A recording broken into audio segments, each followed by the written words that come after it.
Salut les amis, j'espère que vous allez bien. Moi je vais hyper bien. On va parler le match de Barça et Celta Vigo.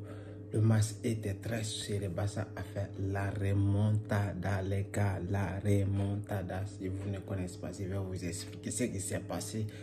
Oui, d'ailleurs Celta Vigo a marqué le premier but. Après Barça, c'est Barça qui a marqué le premier but. 3 minutes après, Celta Vigo a égalisé. Le but a été marqué par Ferran, passe décisive de Martinez, mais malheureusement, ils ont égalisé rapidement possible.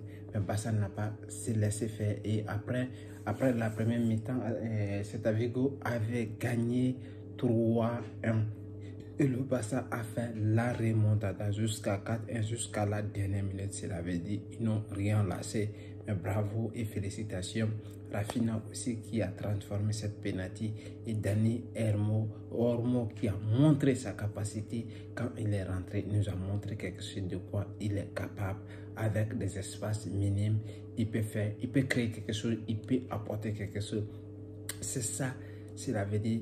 Ça reste 6 matchs, Barça doit gagner les 6 matchs là si il veut être champion d'Espagne. Alors en réalité, il doit gagner les 6 matchs là exactement s'il veut être champion d'Espagne.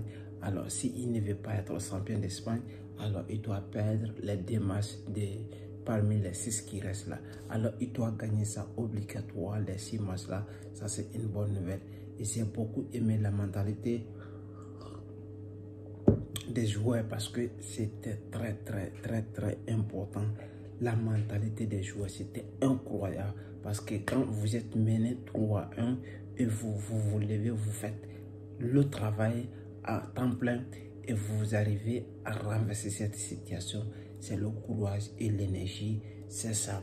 Les joueurs ont montré la cohérence et qui sont capables de monter, de faire la remontada de n'importe quel club, de n'importe quelle équipe en face. Vraiment, Celta Vigo a créé des problèmes au Barça, mais malheureusement, ils se sont trouvés des solutions tout simplement possibles grâce à des individus qui ont fait le taf parce qu'en réalité, ce n'était pas facile, mais ils ont joué de manière cohérente. Ils ont joué de manière cohérente avec l'attaque, le courage, l'énergie. S'ils ne mettaient pas tout ça dans le panier pour avancer, c'était très compliqué. Mais en réalité, la mentalité de ces jeunes, ils sont très forts, ils sont très spéciaux, ils sont très cohérents.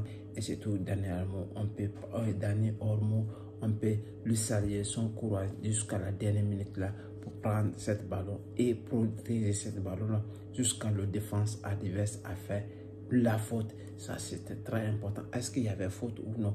Oui, en réalité, c'était la faute parce que tout simplement, si la VAR a intervenu, cela veut dire les joueurs qui faisaient tout simplement, il y avait des fautes. S'il n'y en avait pas faute, cela veut dire la VAR ne pouvait pas intervenir. Et tout simplement, si la VAR a intervenu, cela veut dire qu'il y avait faute.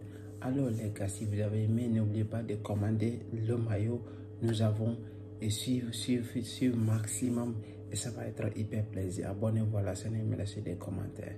Merci.